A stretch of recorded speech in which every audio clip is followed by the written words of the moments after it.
السلام علیکم ورحمۃ اللہ وبرکاتہ۔ الحمدللہ رب العالمین والصلاة والسلام علی سید المرسلین وعلى آلہ وصحبہ اجمعین، اما بعد۔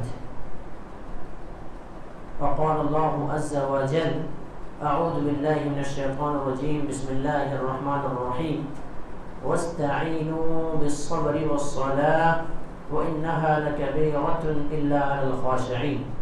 وقال الله تبارك وتعالى: أعوذ بالله من الشيطان الرجيم، بسم الله الرحمن الرحيم، يا أيها الذين آمنوا استعينوا بالصبر والصلاة إن الله مع الصابرين۔ وقال النبي صلى الله عليه وسلم: جعلت قرة عيني في الصلاة۔ وقال شاعر: وہ ایک سجدہ ہے جسے تم گرہ سمجھتے ہو، وہ ایک سجدہ ہے جسے تم گرہ سمجھتے ہو، ہزار سجدے سے دیتا ہے آدمی کو نجات۔ محترم سامعین کرام، میں نے آپ کے سامنے خطبہ مسنہ کے بعد قرآن مقدس سے 2 آیت تلاوت کی گئی ہے، 2 آیت پڑھی ہے۔ پہلی آیت جو آپ کے سامنے پیش کی گئی ہے وہ آیت سورہ بقرہ سے ہے اور آیت 40 پر 5 ہے، یعنی 45 ہے۔ اسی طرح سے آپ کے سامنے دوسری آیت جو تلاوت کی گئی ہے وہ بھی سورہ بقرہ سے ہے اور آیت 150 پر 3 ہے، اور آپ کے سامنے ایک ترمذی کی حدیث پڑھی گئی ہے۔ اس مناسبت سے آج میں آپ کے سامنے بیان کروں گا، بڑی حساس موضوع ہے، انشاءاللہ آپ لوگ بغور سنیں گے، خواتین اسلام بھی بغور سماعت کریں۔ موضوع خطابت ہے کامیابی کا راز، نفل نماز، یعنی کامیابی کا راز اگر کسی میں چھپا ہوا ہے تو وہ نفل نماز۔ لیکن لوگ آج اس سنت کو چھوڑ دیے ہیں، یہ سنت ان کی زندگی میں نہیں ہے، حالانکہ کامیابی اس میں انہیں ملنا تھا، اور یہ اللہ رب العالمین کا وعدہ ہے، کسی عام انسان کا وعدہ نہیں ہے۔ وعدہ کون کر رہا ہے؟ شہنشاہوں کا شہنشاہ، بادشاہوں کا بادشاہ، تمام دنیا کو کھلانے والے، تمام دنیا کے پلانے والے ایسا رب کیا کر رہا ہے؟ وعدہ کر رہا ہے کہ اگر راز تمہیں چاہیے، کامیابی اگر چاہیے تو کامیابی آپ کو اس میں ڈھونڈنا ہے، تو کامیابی کا راز نفل نماز۔ اس سے قبل میں آپ کے سامنے جو یہ لیلۃ القدر کی جو رات ہے، شب قدر کی رات ہے، اس کے تعلق سے کچھ میں آپ کو بتاؤں۔ میرے بھائی، آپ لوگ خوش نصیب ہیں، خوش نصیب ہیں، اللہ تبارک و تعالیٰ نے آپ لوگوں کو چنا ہے اس رات کے لیے، ورنہ بہت سارے ایسے مسلمان ہیں، بہت سارے ایسے لوگ ہیں، تمام صحت مند ہے، توانا ہے، تمام ساری چیزیں ہیں ان کے پاس، لیکن ان کے باوجود بھی وہ دیگر کاموں میں مشغول ہے، دیگر چیزوں میں مشغول ہے، کوئی ہوٹلوں میں چائے پینے میں مشغول ہے، کوئی کہیں پہ دیگر جگہوں پہ موجود ہے، کوئی کپڑے خریدنے میں مشغول ہے، طرح طرح کی چیزوں میں لوگ مشغول ہیں، اور انہیں اس رات کی اہمیت پتہ نہیں ہے، اس رات کے بارے میں فضیلت معلوم نہیں ہے، اور یہ رات ان کی نظر میں کوئی اہمیت کی حامل نہیں ہے۔ حالانکہ یہ رات ایسی رات ہے جس کے تعلق سے اللہ تبارک و تعالیٰ نے خود کہا ہے، اور یہ رات بھی اللہ رب العالمین کا ہے۔ یہ رات ایسی رات ہے، یہ قرآن کے نزول کا رات ہے۔ اللہ تبارک و تعالیٰ نے اسی رات قرآن مقدس کو نازل کیا ہے۔ یہ رات ایسی رات ہے، اگر اس رات کو اگر کوئی انسان پا جائے اور اللہ رب العالمین کی بندگی کرتے ہوئے وہ انسان فرشتے کو مل جائے تو گویا کہ وہ انسان کامیاب ہو گیا، کامران ہو گیا، اور انہیں زندگی مل گئی، انہیں تقریباً 80 پر 3 سال 4 مہینے کی عبادت سے زیادہ افضل نیکیاں ان کو مل گئی۔ یہ وہ رات ہے، یہ وہ رات ہے۔ اسی لیے اللہ تبارک و تعالیٰ نے فرمایا: اِنَّا أَنزَلْنَاهُ فِي لَيْلَةِ الْقَدْرِ، بے شک ہم نے اس قرآن کو لیلۃ القدر میں نازل کیا ہے، شب قدر میں نازل کیا ہے، یا یوں کہہ لیجئے طاق راتوں میں ہم نے نازل کیا ہے۔ پھر اس کے بعد اللہ کے نبی جناب محمد کریم صلی اللہ علیہ وسلم سے مخاطب اللہ رب العالمین ہے اور کہہ رہے ہیں: وما ادراک ما لیلۃ القدر، آپ کو کیا معلوم، آپ کو کیا پتا کہ لیلۃ القدر کیا ہے، یہ رات کون سی رات ہے؟ بلکہ یہ رات ایسی رات ہے، لیلۃ القدر خیر من الف شہر، اس کے اندر جو عبادت کی جاتی ہے وہ 1000 مہینوں کی عبادت سے افضل ہے۔ تنزل الملائکۃ والروح، جبریل امین نازل ہوتے ہیں اور فرشتے کا نزول ہوتا ہے۔ اپنے رب کے حکم لے کر کے. اور یہ رات کب تک؟ سلام ہی حتی مطلع الفجر، فجر تک ہوتی ہے. تو یہ رات ایسی، یہ اصل رات ہے. فیصلوں کی رات اگر کہا جائے تو یہ رات ہے. لیکن ہمارے بعض بھائی تو جو ہے اس رات کی اہمیت کو اس لیے چھوڑ دیے کہ اصل لیلۃ القرآن کا نزول کا رات یہ نہیں بلکہ 15 شعبان ہے، اور دیگر لوگوں نے کچھ اور کہہ دیا. لیکن اگر اس کی اہمیت جب معلوم ہو، اگر سونا اور سونا ایک ہی ہر جگہ ملنے لگے تو اس چیز کی اہمیت ختم ہو جاتی ہے، اس چیز کی اہمیت ختم ہو جاتی ہے.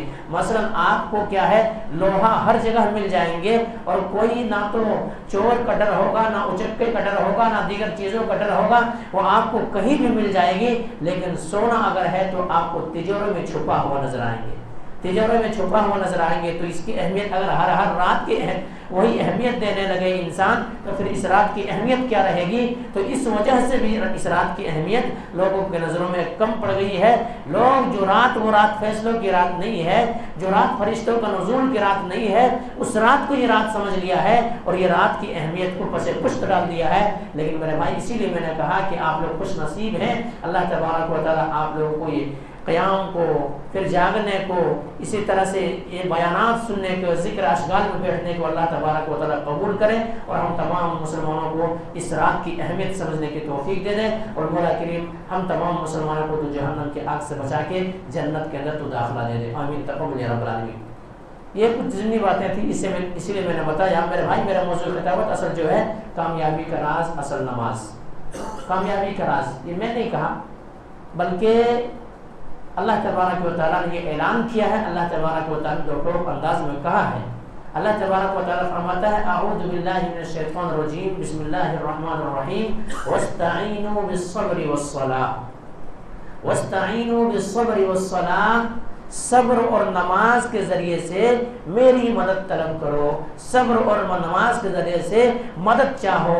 وَإِنَّهَا لَكَبِيرَةٌ إِلَّا عَلَى الْخَاشِعِينَ، یہ بڑی بھاری چیز ہے، یہ بڑی بھاری چیز ہے.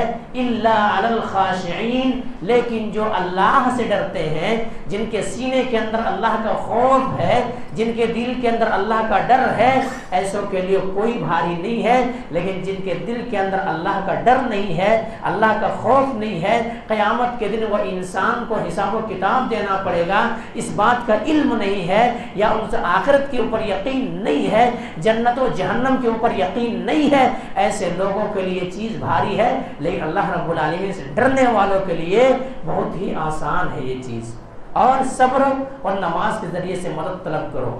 اسی لیے اللہ کے نبی جناب محمد کریم صلی اللہ علیہ وسلم کے اوپر جب بھی کوئی مصیبت آتی، آپ کے اوپر کوئی پریشانی آتی، آپ کو مصیبت گھیر لیتی، آپ کو دشمن ستاتے، آپ کے اوپر کچھ بھی جنگ کی مصیبتیں ہوتی، کوئی بھی چیز آپ کے اوپر آ جاتی، اللہ کے نبی جناب محمد کریم صلی اللہ علیہ وسلم نماز کا اہتمام کرتے، نماز پڑھتے، نوافل کا اہتمام کرتے. اور نبی اکرم جناب محمد کریم صلی اللہ علیہ وسلم اپنے ساتھی حضرت بلال حبشی رضی اللہ تعالی عنہ سے کہتے ارحنا یا بلال اقیم الصلاۃ، ارحنا یا بلال اقیم الصلاۃ، اے بلال آذان کہو اور میرے دل کو ٹھنڈک پہنچاؤ، میرے دل کو آرام پہنچاؤ، میرے دل کو سکون پہنچاؤ، میرے دل کو راحت پہنچاؤ. اقیم الصلاۃ، تاکہ میں نماز کروں، نماز قائم کروں، تاکہ میں نماز پڑھوں. تو بلال رضی اللہ کے نبی جناب محمد کریم صلی اللہ علیہ وسلم یہ بات کہتے. یوں ہی نہیں میرے بھائیوں، بلکہ اللہ کے نبی جناب محمد کریم صلی اللہ علیہ وسلم کہیں جنگ سے واپس لوٹتے، کہیں جنگ سے واپس لوٹتے یا دیگر جگہوں سے واپس آتے تو اللہ کے نبی جناب محمد کریم صلی اللہ علیہ وسلم یہ سنت ہے کہ اللہ کے نبی فوراً گھر نہیں جایا کرتے تھے، فوراً گھر نہیں جایا کرتے تھے، بلکہ فوراً مسجد میں آتے تھے، مسجد میں اللہ رب العالمین کی بندگی کرتے تھے، اللہ کی عبادت کرتے تھے، نوافل پڑھتے تھے، اس کے بعد گھر جاتے تھے. لیکن آج ہمارا اور آپ کا کیا حال ہے؟ اس کے الٹا حال ہے. ہمارا آپ کو اس کا الٹا حال ہے. ہم اور آپ کہیں سفر سے آتے ہیں، کہیں دیگر جگہوں سے آتے ہیں تو سب سے پہلے ہم اور آپ گھر جاتے ہیں، آرام کرتے ہیں، اس کے بعد میں اگر ہو سکے تو اس کے بعد نماز ہمارے اور آپ کے ذہن و دماغ کے اندر دھیان میں آتی ہے اور تب ہم اور آپ نماز ادا کرنے کی کوشش کرتے ہیں. لیکن میرے آقا جناب محمد کریم صلی اللہ علیہ وسلم کیا کرتے؟ رک کرتے سب سے پہلے مسجد کی طرف اور نماز ادا کرتے، اس کے بعد گھر جاتے۔ یوں ہی نہیں میرے بھائیوں، بلکہ اللہ کے نبی جناب محمد کریم صلی اللہ علیہ وسلم کہتے جعلت قرۃ عینی فی الصلاۃ، جعلت قرۃ عینی فی الصلاۃ، میری آنکھوں کی ٹھنڈک نماز میں ہے، میرے آنکھوں کے ٹھنڈک نماز میں ہے۔ اور نبی کریم صلی اللہ علیہ وسلم گھبراہٹ کے موقع پر بھی نماز ادا کرتے تھے، نماز پڑھتے تھے۔ میں نے یہ کیوں بتایا کہ دکھوں کا علاج، میں نے یہ کیوں بتایا کہ کامیابی کا راز یا دکھوں کا علاج کیا ہے؟ نفل نماز۔ اس لیے میں نے بتایا میں آپ لوگوں سے ایک سوال کروں گا اور انشاءاللہ آپ لوگ اس بات کو ہاں میں جواب دیں گے، ہاں میں جواب دیں گے۔ سوال کیا ہوگا؟ مثلا اللہ رب العالمین باران رحمت کو روک لیا ہے، یعنی بارش کو روک لیا ہے، بارش کا نزول نہیں ہو رہا ہے، بارش کا نزول نہیں ہو رہا ہے، تو تمام مسلمان مل کر کے کیا کرتے ہیں؟ تمام مسلمان مل کے کیا کرتے ہیں؟ گاؤں سے باہر جاتے ہیں، عبادت کرتے ہیں، وہاں نوافل کا اہتمام ہوتا ہے، نماز پڑھتے، اس کے بعد اللہ رب العالمین سے باران رحمت کا سوال کرتے نہیں کرتے؟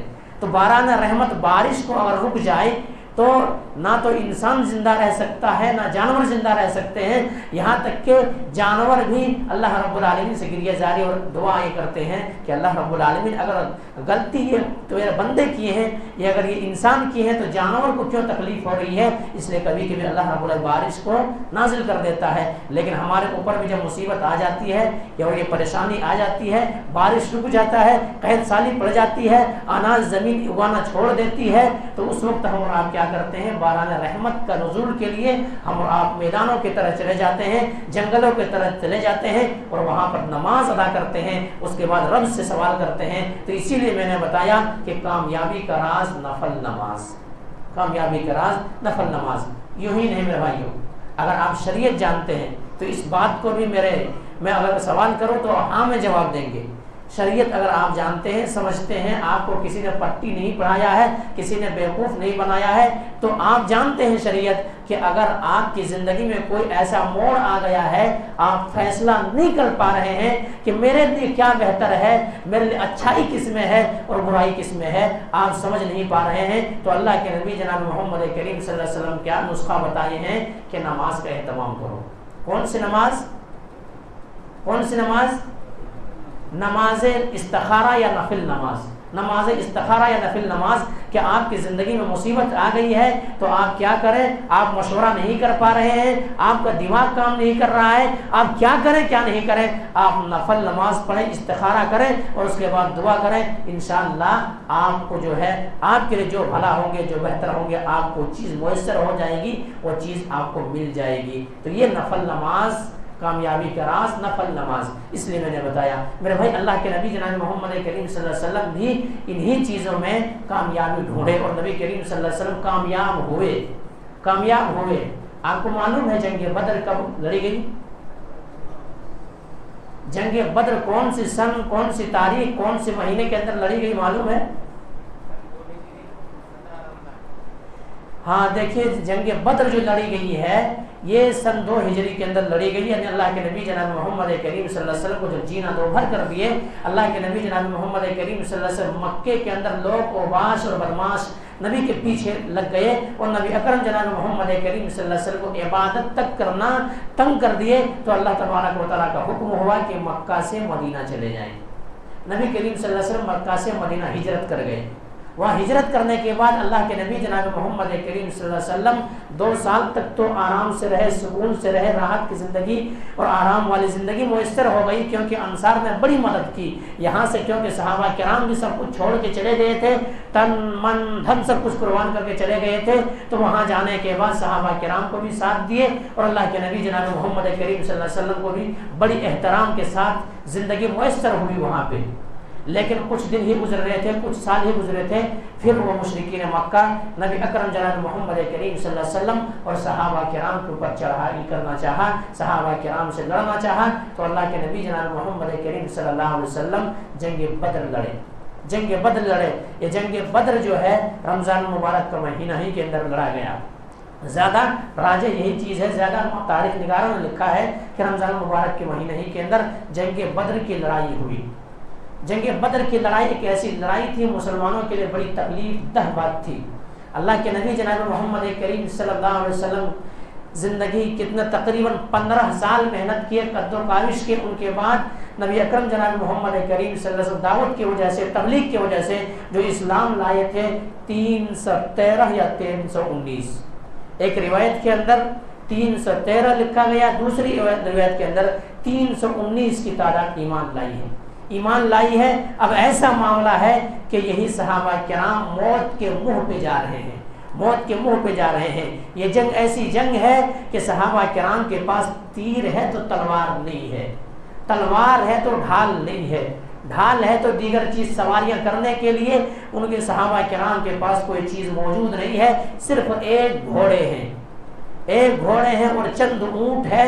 اسی میں صحابہ کرام تین آدمی سفر کر کے گئے ہیں اونٹ پہ. کبھی یہ سوار ہو رہے ہیں، کبھی وہ سوار ہو رہے ہیں، کبھی وہ سوار ہو رہے ہیں. اس طرح سے میدان بدر میں پہنچے ہیں. صحابہ کرام بے یار و مددگار ہے، کوئی چیز نہیں ہے، کوئی شے نہیں ہے، یہاں تک کہ تلوار و تمنگ بھی صحابہ کرام کے پاس نہیں ہے.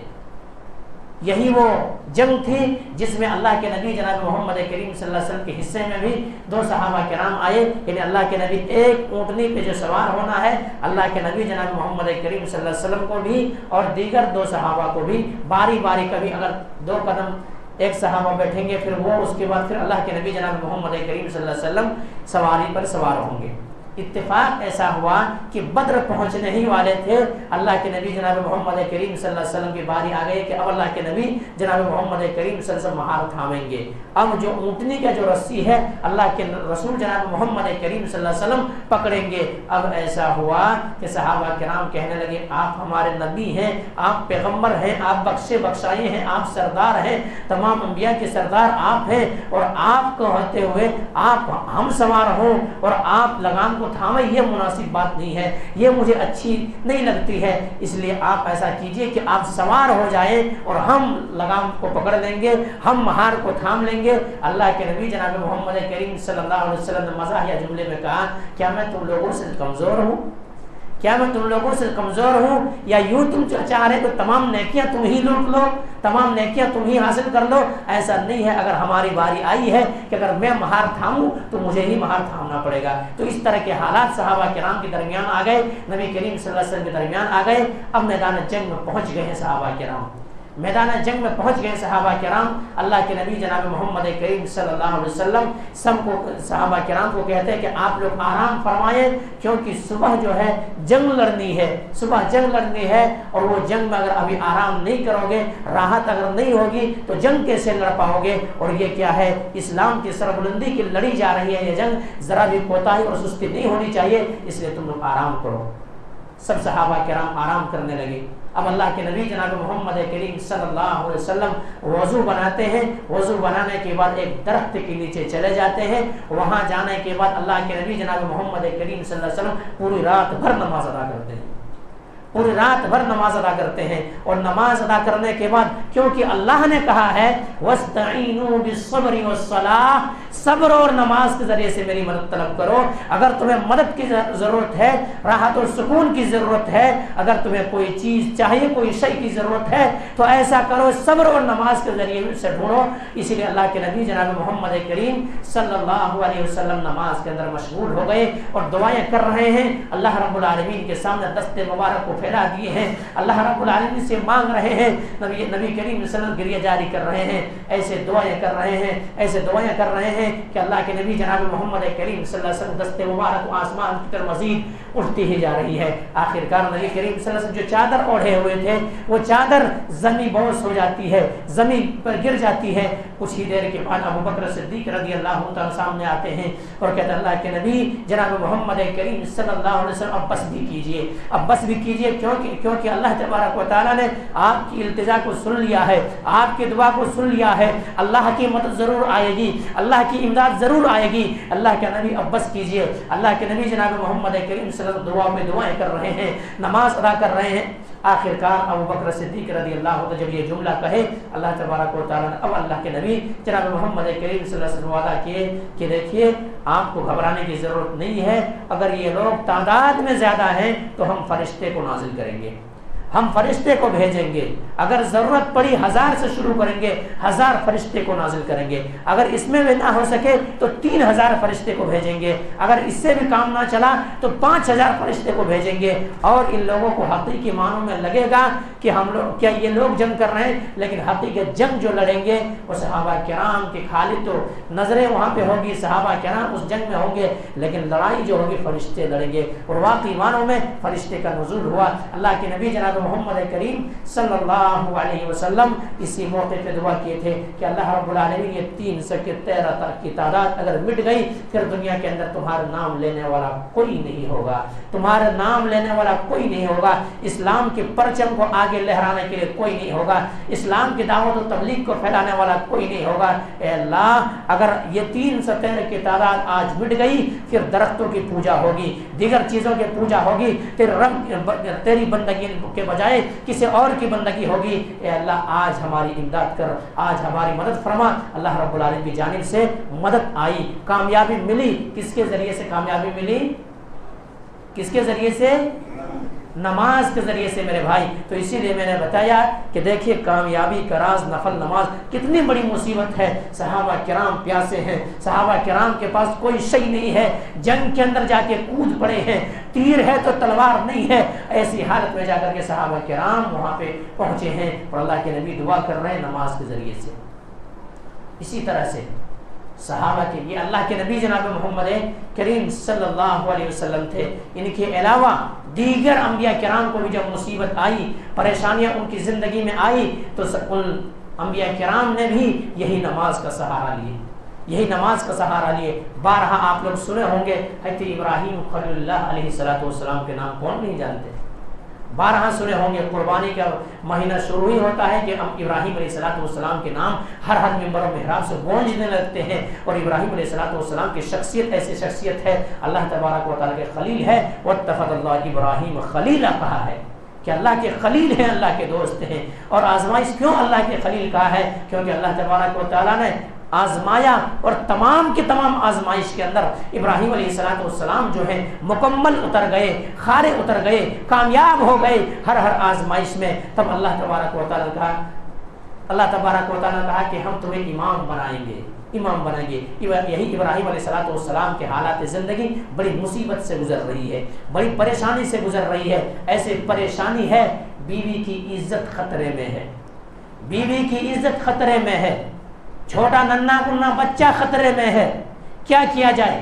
اللہ رب العالمین کا حکم آ گیا ہے، آزمائش آ گئی ہے، اب کیا کیا جائے؟ کہاں سے مدد طلب کیا جائے؟ کہاں سے مانگا جائے؟ کہاں سے سوال کیا جائے؟ آخر کوئی پہچانتے بھی نہیں اس شہر کے اندر، کوئی جانتے بھی نہیں اس شہر کے اندر۔ آج اگر بیوی کی عزت لٹ گئی پھر کہاں منہ دکھائیں گے؟ کہاں منہ دکھائیں گے؟ آخرکار ابراہیم علیہ السلام سفر کر رہے ہیں اور مصر تک پہنچے ہیں، وقت کے فرعون وہاں بیٹھا ہوا ہے، وہاں پہ ایسا یہ ظالم و جابر بادشاہ ہے، اتنا عیاش بادشاہ ہے کہ جو بھی اس گلی سے، اس راستے سے، ان کے محل کے سامنے سے جو بھی حسین و جمیل خوبصورت عورت اس راستے سے گزرے تو ایسا ہے کہ ان کے عورت کو چھین لیتے، چھین لینے کے بعد کیا کرتے؟ ان کے ساتھ عیاشی کرتے، زنا بالجمر کرتے۔ آخرکار ابراہیم علیہ السلام کی زندگی میں بھی آزمائش آئی، ابراہیم علیہ السلام بھی وہاں پہنچ گئے میرے بھائی۔ ان کے وزراؤں نے بلا لیے، ان کے جو ماتحت لوگ کام کرنے والے بلا لینے کے بعد ابراہیم علیہ السلام سے سوال کرتے ہیں کہ ابراہیم یہ کون ہے تیرے؟ ابراہیم علیہ السلام کہتے ہیں میری بہن ہے۔ ابراہیم علیہ السلام کہتے ہیں میری بہن ہے۔ بہن اس ناحیے سے کہے کیونکہ اس وقت کوئی مسلمان نہیں تھے، ان کی بیوی ایک مسلمان تھی اور حضرت ابراہیم علیہ السلام مسلمان تھے۔ اس ناحیے سے مومن ہر مسلمان مومن بھائی بھائی ہے، اس ناحیے سے ابراہیم علیہ السلام کہتے ہیں کہ میری بہن ہے۔ آخرکار اور اپنے بیوی کو بھی یہی چیز سمجھا دیتے ہیں کہ ایسا ہے کہ آپ سے اگر بادشاہ پوچھے تو آپ بھی یہی کہنا، اگر بیوی کہہ دیا گیا تو بیوی کہنے کی وجہ سے ایسا ہوں گے کہ آپ ہمارے ہاتھوں سے چھن جائے گی، آپ کی زندگی میں آزمائش آ جائے گی، اس لیے آپ بھی کہنا کہ ہاں جو ابراہیم علیہ السلام کہیں وہی بات صحیح ہے۔ لیکن ان کے باوجود بھی یہ عیاش ہے، ان کو کیا پتا یہ اصول کب بدلتا ہے، کب کیا کرتا ہے، یہ کب اصول بدلے ان کو خود سمجھ میں نہیں آتا۔ ان کے باوجود بھی ابراہیم علیہ السلام کی بیوی